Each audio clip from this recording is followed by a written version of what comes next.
보라, 아버지께서 어떠한 사랑을 우리에게 베푸사 하나님의 자녀라 일컬음을 받게 하셨는가. 우리가 그러하도다. 그러므로 세상이 우리를 알지 못함은 그를 알지 못함이라. 사랑하는 자들아, 우리가 지금은 하나님의 자녀라. 장래에 어떻게 될지는 아직 나타나지 아니하였으나 그가 나타나시면 우리가 그와 같은 줄을 아는 것은 그의 참 모습 그대로 볼 것이기 때문이니, 주를 향하여 이 소망을 가진 자마다 그의 깨끗하심과 같이 자기를 깨끗하게 하느니라. 죄를 짓는 자마다 불법을 행하나니 죄는 불법이라. 그가 우리의 죄를 없애려고 나타나신 것을 너희가 아나니 그에게는 죄가 없느니라. 그 안에 거하는 자마다 범죄하지 아니하나니 범죄하는 자마다 그를 보지도 못하였고 그를 알지도 못하였느니라. 아멘. 제가 오늘 본문을 읽고 이게 무슨 내용이지? 한참 생각을 했습니다. 아마 저랑 비슷하게 생각하실 것 같아요. 오늘 이렇게 본문이 비슷한 이야기가 계속 돌면서 조금 어렵게 느껴질 수도 있을 것 같습니다. 하여튼 제가 잘 정리해 보겠습니다. 잘 따라와 주세요. 네. 미국의 그 수영 선수 중에 마이클 펠프스라고 아마 잘 아실 거예요. 그 올림픽에서 제가 찾아보니까 23개의 금메달을 땄더라고요. 좀 대단한 분이죠.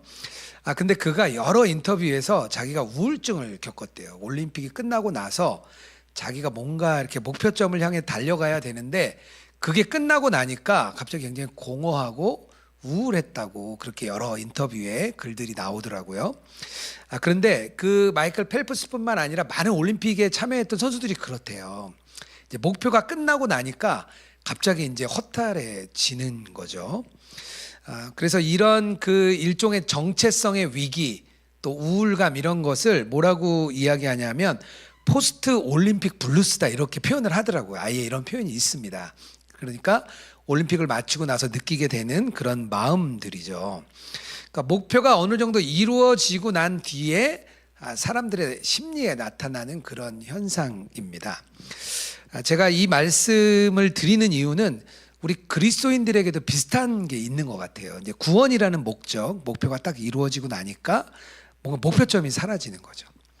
그리고 나서 내가 어떤 길을 더 가야 되는지 모를 때 나타나는 현상. 그래서 제가 이름을 하나 줘봤는데요. 포스트 그리스도인 블루스라고 제가 나름 줘봤습니다. 제 아내가 굉장히 억지라고 이렇게 얘기를 하더라고요. 근데 저는 되게 마음에 들었어요. 우리 그리스도인들이 구원받은 뒤에 뭔가 목표점을 잃어버리면 되게 이렇게 차가워지는 현상이 있는 거죠. 그러니까 교회에서 누가 오래됐는지 오래되지 않았는지 그래서 안다는 거잖아요.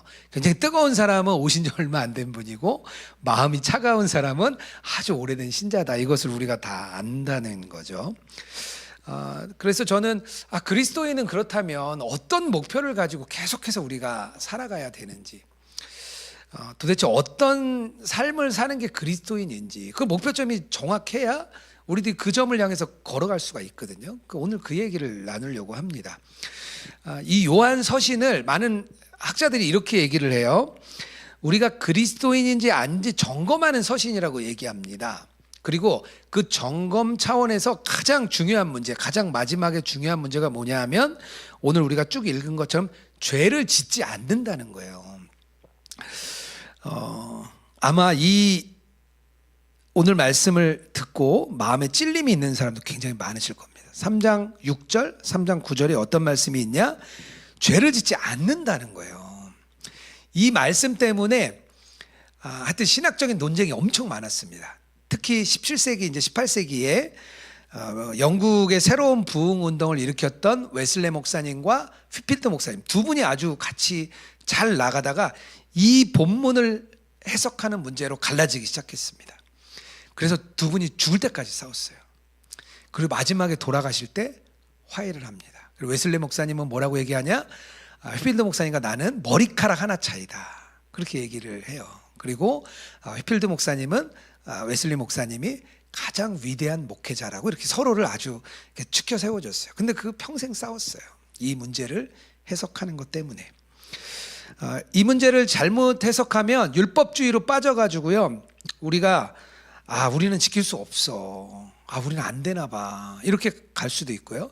자칫하면 아이, 그런 사람은 없어, 어떻게 죄를 안 짓고 살아요. 그래서 무율법주의로 흐르는 아주 잘못된 길로 갈 수도 있습니다. 아주 되게 중요한 부분이에요. 그런데 저는 그런 생각이 들었습니다. 말씀을 계속 요한 서신을 준비해 나가는 과정 중에 저는 그리스도인들에게 주시는 하나님의 특권이라는 생각이 들었어요. 오늘 말씀을 통해서 주님이 주시고자 하는 건 너희 그리스도인들에겐 특권이 있어. 그게 바로 너희들의 목표야. 하나님이 말씀하시는 것 같습니다. 그래서 오늘 우리 그리스도인으로서 우리가 어떤 목표를 가지고 어떻게 걸어가야 될지 그것을 점검해 보는 시간이 되었으면 좋겠습니다. 첫 번째로 그리스도인의 특권이 있는데요. 어떤 특권이냐면 하나님과 교제를 가질 수 있는 특권이 생겼다는 겁니다. 우리가 죄로 인해서 일어난 문제가 뭐냐면 에덴 동산에서 쫓겨난 거죠. 그 얘기는 뭐냐면 하나님과 관계가 깨어졌다는 거예요. 근데 십자가 복음으로 인해서 우리가 그 관계를 하나 될 수 있도록 해준 게 하나님의 은혜입니다. 그리고 우리를 뭐라고 부르시냐? 너희는 나의 자녀다라고 부릅니다. 1절이에요. 보라, 아버지께서 어떠한 사랑을 우리에게 베푸사 하나님의 자녀라 일컬음을 받게 하셨는가. 자녀라는 문제는 이 부모와 자식 간의 그 관계성을 말하는 거죠. 이 관계성이 하나님이 주시는 은혜인데요. 그 부모와 자녀는 이렇게 끊어질 수가 없잖아요. 근데 이게 어디 가면 잘할 수 있냐면, 이게 그 미국에 가보니까 해외에 간 많은 성도님들이 가장 큰 문제가 뭐냐면 신분의 문제입니다. 그러니까 영주권을 따고 시민권을 따야만 그곳에서 오랫동안 거주할 수가 있는 거죠. 근데 자녀들의 특권이 뭐냐면 그런 걸 고민할 필요가 없어요. 왜냐하면 부모님이 영주권을 따면 자연스럽게 주어지거든요. 그래서 오늘 말씀은 뭐라고 얘기하냐? 하나님의 자녀라 일컬음을 받았다고 얘기를 합니다. 그러니까 하나님이 정해주신 거예요. 외적인 법적 신분뿐만 아니라 우리의 성품과 우리의 그 삶을 하나님이 같이 공유를 해주시는 겁니다. 하나님이 가지고 있는 성품을 우리가 그대로 받게 돼요. 그래서 베드로서 1장 4절에 이렇게 말합니다. 신성한 성품에 참여하는 자다. 그러니까 우리는 하나님이 갖고 있는 성품도 그대로 받는 거예요. 자녀가 된다는 것은 그 성품도 받는 겁니다. 그래서 우리를 하나님의 자녀로 우리는 부름받았다고 얘기를 합니다. 우리가 뭔가 열심과 노력으로 우리가 하나님의 자녀가 되어서 들어간 것이 아니라 하나님께 우리는 부름을 받은 거예요. 그래서 그리스도인들이 그저 착하게 사는 게 그리스도인이야, 그 정도가 아니고요. 교회에서 요구하는 어떤 율법이나 규정이나 규율을 지키는 정도가 그리스도인이 아닙니다. 그리스도인은 뭐냐? 하나님의 생명을 받았고 하나님의 성품을 받은 그런 사람들. 그러니까 하나님에게 부여받은 거예요. 부여받은 거. 본질적으로 아주 다른 사람이 된 거죠. 그렇다면 어떻게 우리가 하나님의 자녀가 될 수 있는가? 오늘 본문은 말합니다. 1절에요. 보라, 아버지께서 어떠한 사랑을 우리에게 베푸사. 그러니까 우리가 잘 아는 거죠. 하나님의 그 십자가 사랑. 예수님을 이 땅에 보내시고 십자가를 통해서 죽으시고 우리를 대신해서 죽으심으로 인해서 우리에게 놀라운 사랑을 주신 거죠. 그래서 우리가 예수님을 믿을 때 우리의 의로 우리가 의로워지는 게 아니고요. 예수님의 의를 얻었고요. 우리는 그 예수님 속으로 들어가는 겁니다. 그래서 성경은 뭐라고 표현하냐면 in Christ라고 표현을 해요. 헬라어 원어에는 뭐라고 얘기하냐면 en Christo라고 말합니다. 여기서 en이라는 단어, in이라는 건 뭐냐면 어디에 속하여라는 뜻이에요. 그러니까 우리가 어떤 의를 우리가 가져서 우리가 의롭게 되는 게 아니고요. 우리는 예수님이 가지고 있는 의 속으로 우리가 들어가는 거예요. 그래서 다시 말하면 우리가 하나님의 자녀가 됐다는 말은 무슨 뜻이냐면 우리가 예수님 안에 있다는 뜻입니다. 정리하면 이런 거예요. 하나님의 자녀라는 신분을 받았다는 건 우리가 예수님 안에 있는 겁니다. 그리고 그것은 우리의 노력과 열심과 우리의 의를 통해서 이루어지는 게 아니라 오직 그분 하나님의 선물이고 하나님의 사랑을 우리에게 주어지는 겁니다. 그래서 우리가 예수님 안에 있는 건 은혜예요. 은혜. 오직 그 은혜. 그 은혜는 그냥 주어지는 거예요. 그리고 이 신분은 아주 절대 흔들리는 일이 없습니다. 왜냐하면 하나님이 주신 거기 때문에 흔들리지 않는 거예요. 만약에 우리의 열심과 노력으로 구원을 잡았다면 우리가 언젠가는 놓치게 되겠죠. 근데 그게 아니고 하나님께서 우리를 붙드시고 예수 그리스도 안으로 우리를 보내셨기 때문에 우리가 예수님 안에 있음으로 인해서 우리의 구원이 흔들리지 않습니다. 초대 교회 때 예루살렘 교회는 유대인들만 하나님의 자녀라고 생각을 했습니다. 왜냐하면 하나님의 자녀는 육적인 신분을 얻어야만 하나님의 자녀가 됐거든요. 왜냐하면 생각해보면 아브라함 시대부터 계속해서 이 이스라엘의 자손들만 하나님의 자손이었거든요. 육적인 자녀만 하나님의 자녀라고 이스라엘 백성들은 생각했기 때문에 다른 사람들을 전도한다는 건 전혀 생각하지 않았어요. 그래서 그들은 유대인들에게만 전도를 했습니다.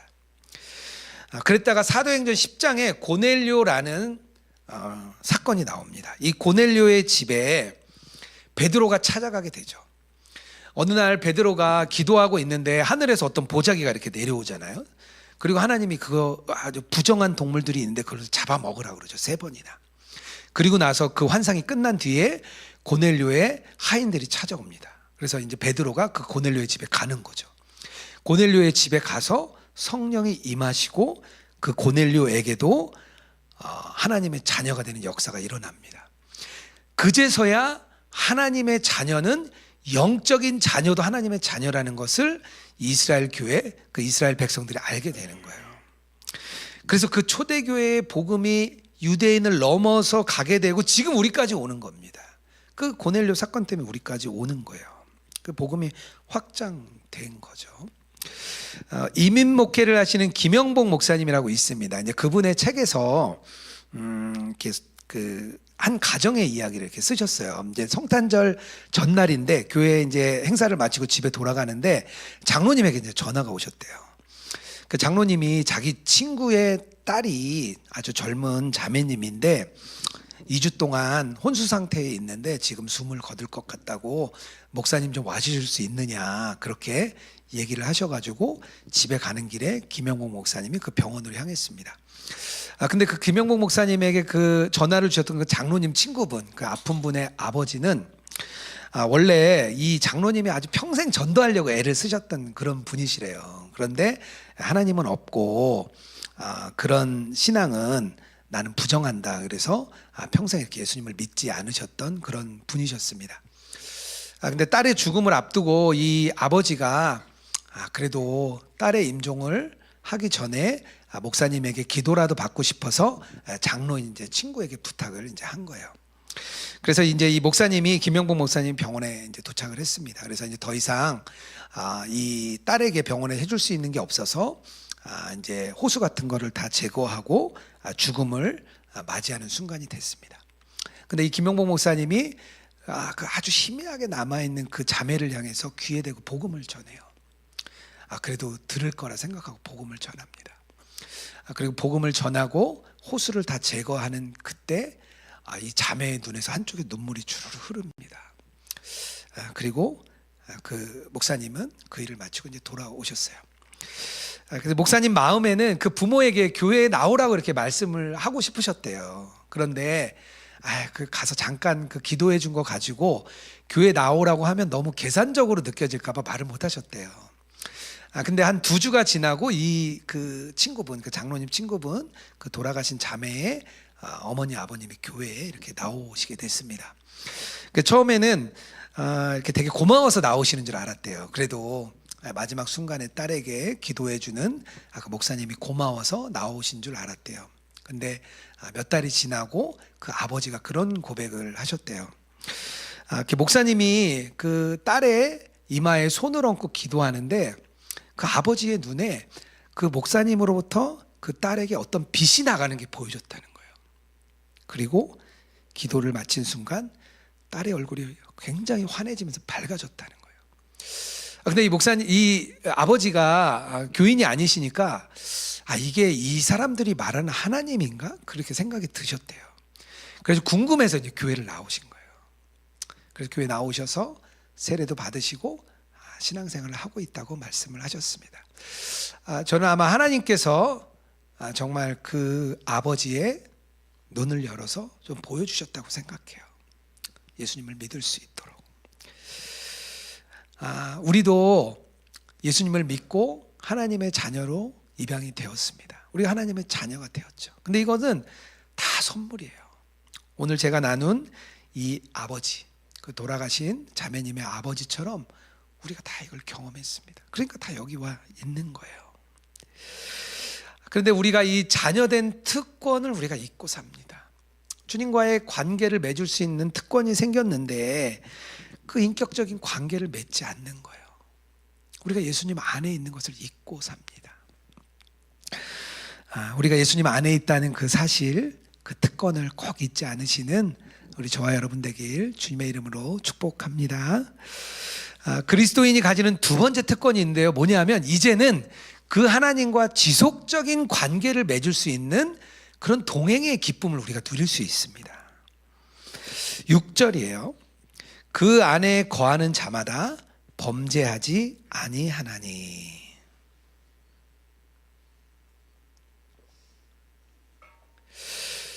죄를 짓지 않는 유일한 길이 있는데요. 뭐냐면 예수님 안에 거하는 거예요. 그 안에 거하는 자마다. 제가 설명을 좀 드렸었는데요. 거한다는 거예요. 메노라는 단어인데요. 집으로 삼다라는 뜻입니다. 그러니까 예수님을 집으로 삼는 자에게 죄를 짓지 않을 수 있는 힘이 생기는 거예요. 그러니까 예수님 안에 거한다는 건 뭐냐면 그분을 지속적으로 신뢰하고 그분을 따르는 것을 말합니다. 그런데 많은 그리스도인들이 예수님을 믿고 난 다음에 너무나 쉽게 이렇게 얘기해요. 다 알았다. 다 끝났어. 다 구원 받았어. 그러면서 다 이루었다고 자기 기만에 빠지는 거예요. 자기 기만에 빠지면 어떻게 되냐? 구원받고 은혜로 자녀되는 특권을 얻었는데도 불구하고 그 다음에 더 큰 특권, 그 주님과 지속적인 관계를 누리면서 인격적인 친밀함을 누리고 가는 그 더 특별한 그 특권을 누리지 못하고 그냥 주님과 떨어져서 사는 거예요. 그렇다면 이런 질문을 할 수가 있습니다. 그러면 우리가 예수님 안에 있는데, 우리가 다 예수님 안에 있다고 얘기했잖아요. 예수님 안에 있는데 우리는 예수님 안에 거하지 않을 수 있습니까? 그런 질문을 우리가 할 수 있잖아요. 제 아내가 얘기하지 말라 그랬는데 제가 지난주에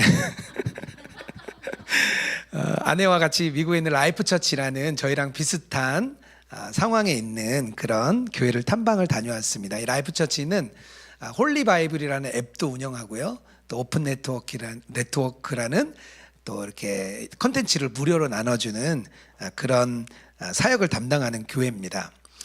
근데 여러 일정들이 있어서 좀 급하게 이제 뭐 비행기표도 끊고 그렇게 막 이제 다녀오게 됐어요. 그래서 비행기표를 너무 급하게 끊다 보니까 출발하는 날 제가 여권이 일주일이 모자라더라고요. 그래서 6개월이 안 남으면 안 된다고 이렇게 나와 있었어요.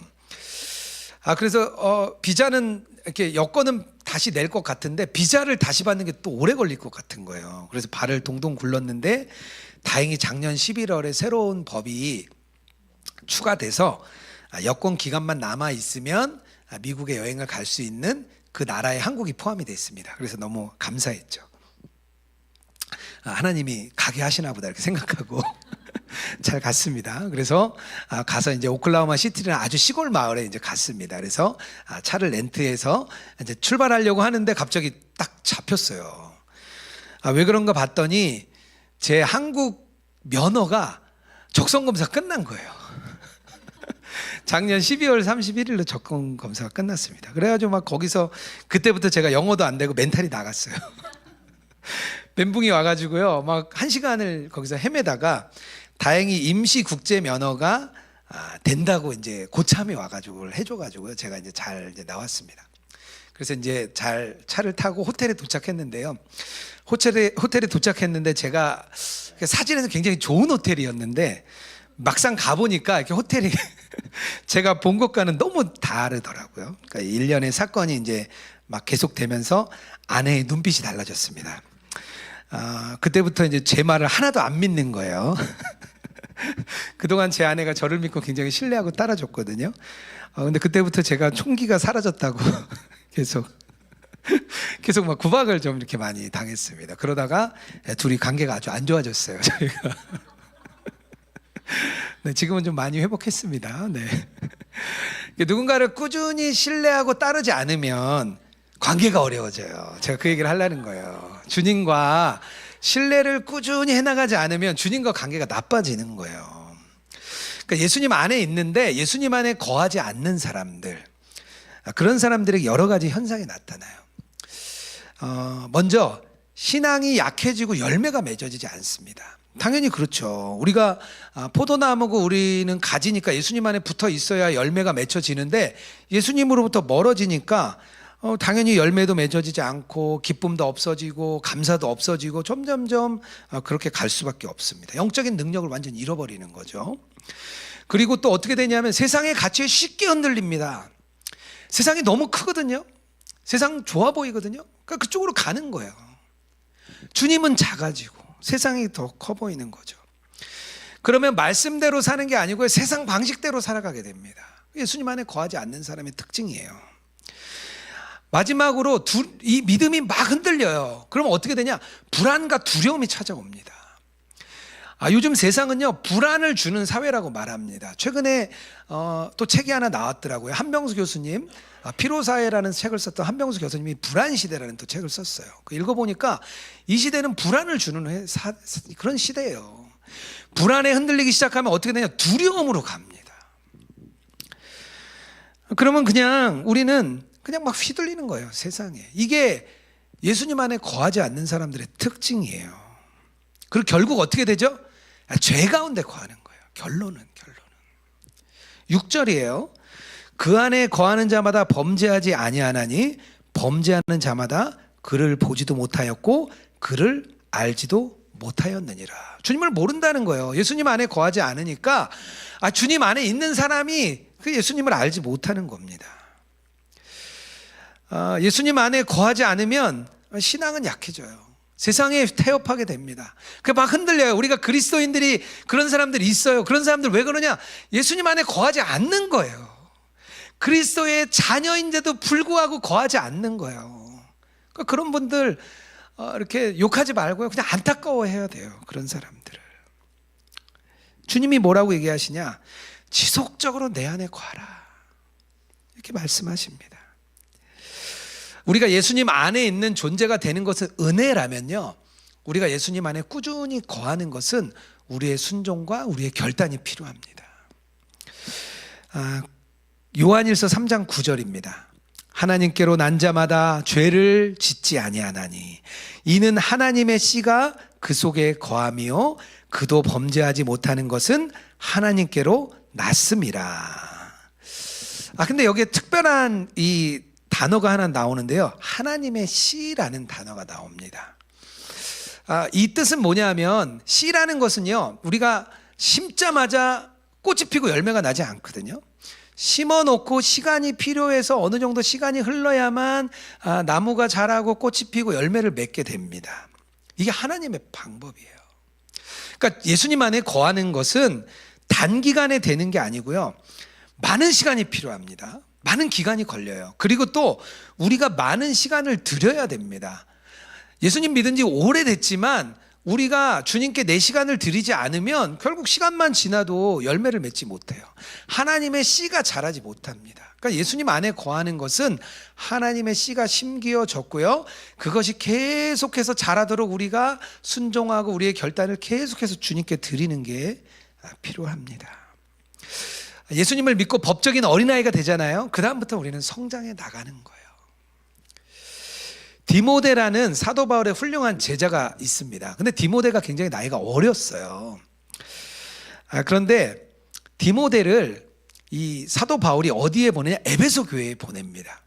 그 당시 에베소 교회는 그 교회 전체의 중심이 됐던 교회입니다.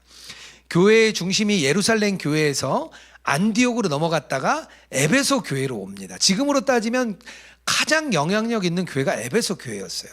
그런데 아주 나이 어린 디모데를 보낸 겁니다. 그랬더니 디모데가 굉장히 어려웠던 것 같아요. 사도 바울이 이렇게 얘기합니다. 디모데후서 1장 7절이에요. 하나님이 우리에게 주신 것은 두려워하는 마음이 아니요 오직 능력과 사랑과 절제하는 마음이니. 디모데가 두려워했다고 나옵니다. 그러니까 아무래도 그렇겠죠. 나이도 어린데 가장 큰 영향력 있는 교회에 가니까 두려움이 있었을 것 같아요. 그런데 그 이후의 여정을 보면 디모데가 목회를 참 잘한 것 같습니다. 그 예루살렘 교회 또 그 안디옥 교회에 이은 이 에베소 교회가 정말 그 복음의 중심이 됩니다. 두려움과 연약함에 어려워했지만 디모데가 꾸준하게 주님 안에 거하면서 교회를 세워나갔습니다. 브레너 매닝이라는 분이 아바의 자녀라는 이렇게 책을 썼는데요. 거기에 한 노인의 이야기가 나와요. 그 노인이 오래 신앙생활을 했는데요. 이분이 가장 어려운 게 기도 생활이었어요. 그래서 이분이 계속 목사님들에게 물어봐요. 기도를 어떻게 하는 거냐. 그런데 그냥 이렇게 자기에게 확실한 대답을 얻지 못했습니다. 그런데 교회에 새로운 목사님이 부임해 오셨어요. 그래서 그 목사님과 상담을 하면서 이 이야기를 나눴습니다. 근데 그 목사님이 그때 이렇게 얘기했었어요. 기도는 주님과의 대화입니다. 만약에 기도가 어려우시다면 우리 어르신이 침대 옆에 의자를 하나 놓고 거기에 예수님이 앉아 계시다 생각하시고 이렇게 대화를 한번 나눠보시라고 그렇게 이제 말씀을 드렸어요. 근데 그 후로 이 노인분께서 건강이 안 좋아지셔서 교회에 이렇게 좀 못 나오시게 됐습니다. 이제 출석하기 어려운 건강 상태가 되셨어요. 이 목사님이 그 어르신을 이제 찾아갔습니다. 근데 너무 감사한 게 그 찾아갔는데 그 노인분이 그 의자에 앉아 계신 예수님과 대화를 나눴다는 거예요. 그리고 자기가 그 예수님과 더욱 가까워지고 싶다고 그렇게 목사님에게 고백을 이렇게 했습니다.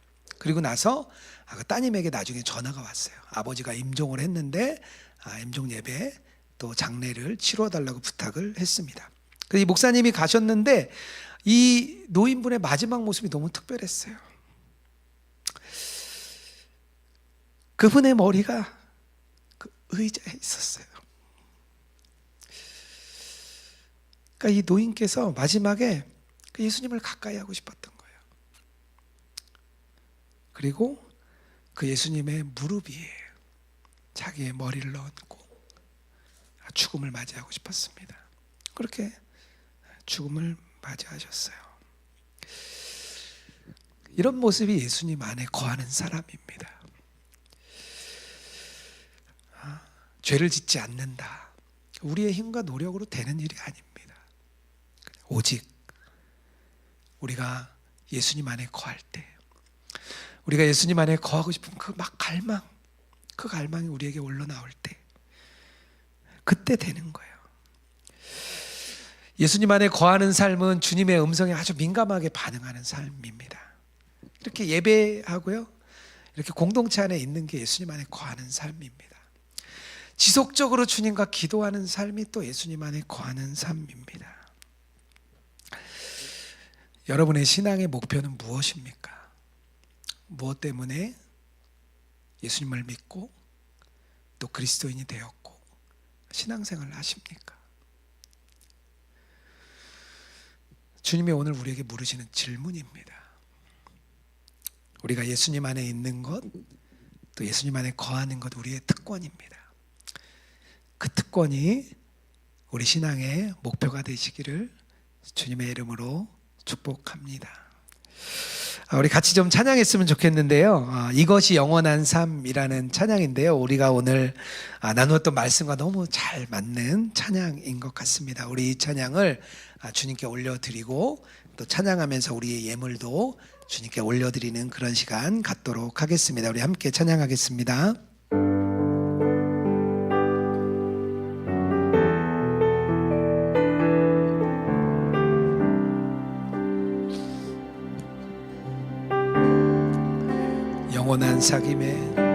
영원한 사귐에 날 초대하시네. 주님을 누리며 사는 곳, 날 지으신 날 부르신 대로 날 부르신 대로 주님과 함께 걷는 삶 영원한 사귐에 날 초대하시네 주님을 누리며 사는 것 날 지으신 대로 날 부르신 대로 주님과 함께 걷는 삶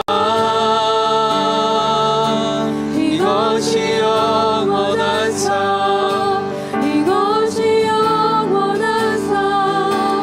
참 하나님과 그 아들 안에 이것이 영원한 삶 이것이 영원한 삶 자가 주 안에 주는 내 안에 많은 삶 영원한 사귐에 우리 가슴에 손을 얹고 찬양하겠습니다. 영원한 사귐에 날 초대하시네 주님을 누리며 사는 삶 날 지으신 대로 날 부르신 대로 주님과 함께 걷는 삶 이것이 영원한 삶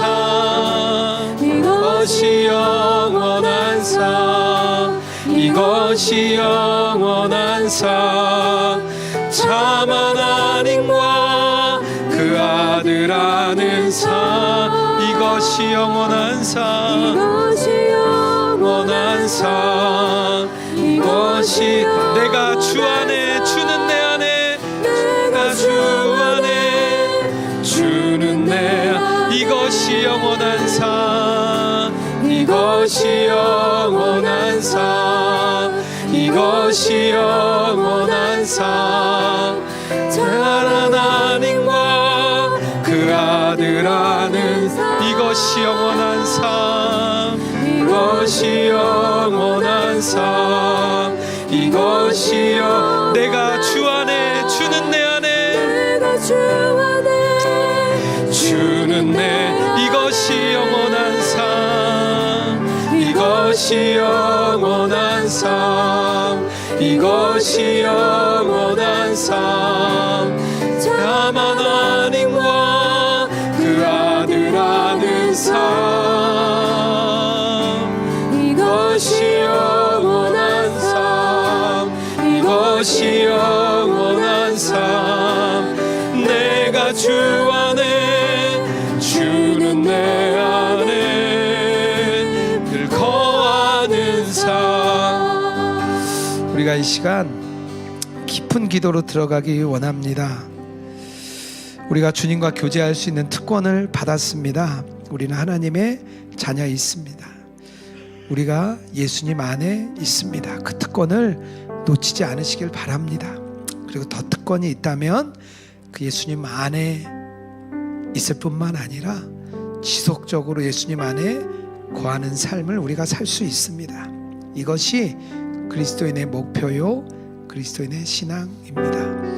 우리의 삶 가운데 우리가 어떻게 예수님 안에 거해야 될지 우리의 삶을 돌아보면 좋겠습니다. 그리고 우리가 주님 안에 거하겠습니다 라는 우리의 마음의 고백을 우리 깊은 기도로 읊조리며 나아가겠습니다. 우리 기도합니다. 주님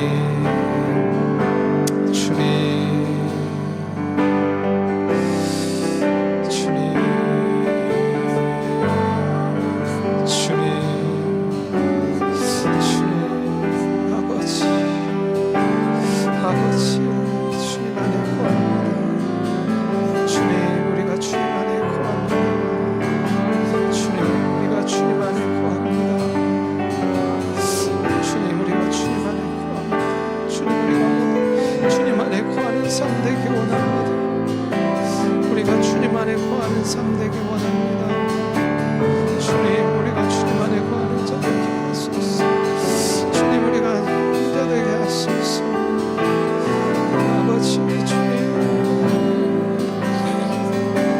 같이 찬양하겠습니다. 이것이 영원한 삶, 이것이 영원한 삶, 참 하나님과 그 아들 아는 삶, 이것이 영원한 삶, 이것이 영원한 삶. 내가 주 안에, 주는 내 안에, 이것이 영원한 삶, 이것이 영원한 삶, 참 하나님과 그 아들 아는, 이것이 영원한 삶, 이것이 영원한 삶, 이것이 내가 주 안에, 주는 내 안에, 내가 주 안에, 주는 내 늘 안에 거하는 삶, 늘 거하는 삶. 기도하겠습니다. 하나님, 오늘 말씀을 통하여 우리가 예수님 안에 있는 특권을, 또 우리가 예수님의 자녀임을 우리가 알았습니다. 우리가 특권을 잊지 않는 저희들 되게 하여 주시옵소서. 세상의 어떤 위협도, 사단의 어떤 공격도 우리를 그 특권에서 건드릴 수 없음을 우리가 이 시간 믿음으로 고백합니다. 어떤 세상의 공격 가운데도 우리가 흔들리지 않는 귀한 그 주님의 자녀로 우리가 부름을 받았음을 우리가 신실한 믿음이 우리 안에 굳건히 세워지게 하여 주시옵소서. 하나님, 또한 우리가 주님 안에 늘 거하는 삶 되기 원합니다. 우리가 예수님 안에 있을 뿐만 아니라 예수님 안에 온전히 거하는 저희들 되게 하여 주시옵소서. 우리 세상이 너무나 큽니다. 우리가 그냥 세상에 있으면 우리는 그저 죄 짓는 삶, 그 길밖에 갈 수 없습니다. 그러나 우리가 꾸준히 주님 안에 거하며 주님과 동행할 때 우리는 세상에서 승리하며 사단의 어떤 유혹에도 이겨내며 우리가 정말 주님이 기뻐하시는 삶 가운데로 나갈 줄 믿습니다. 하나님, 우리 로그인처치 모든 성도님들이 예수님 안에 거하는 그런 삶, 그런 목표를 가지고 나아가는 저희들 되게 하여 주시옵소서. 하나님, 우리가 빈손으로 오지 아니하고 우리의 예물 주님께 올려드립니다. 이 예물이 하나님 나라에 위하여 사용되게 하시고 죽어가는 많은 영혼들을 위하여 사용되는 귀한 예물 되게 하여 주시옵소서. 특별히 우리 예물 드린 손길들 축복하여 주시고, 재정적으로 어려운 손길들, 가정들 주여 충만한 은혜로 덮어주시고, 세상에 있는 어려움 당할 때 그냥 지나치지 아니하고 주님과 더욱 친밀함으로 나아가는 귀한 은혜의 삶 되게 하여 주시옵소서. 이제는 우리 주 예수 그리스도의 은혜와 하나님 아버지의 사랑과 성령의 교통하시고 동행하심이 우리가 예수님 안에 있으며 예수님 안에 거하기 원하는 우리 로그인처치 모든 성도들과 또 온라인상의 주의 백성 위에 이제로부터 영원토록 함께 하시기를 축원하옵나이다. 아멘.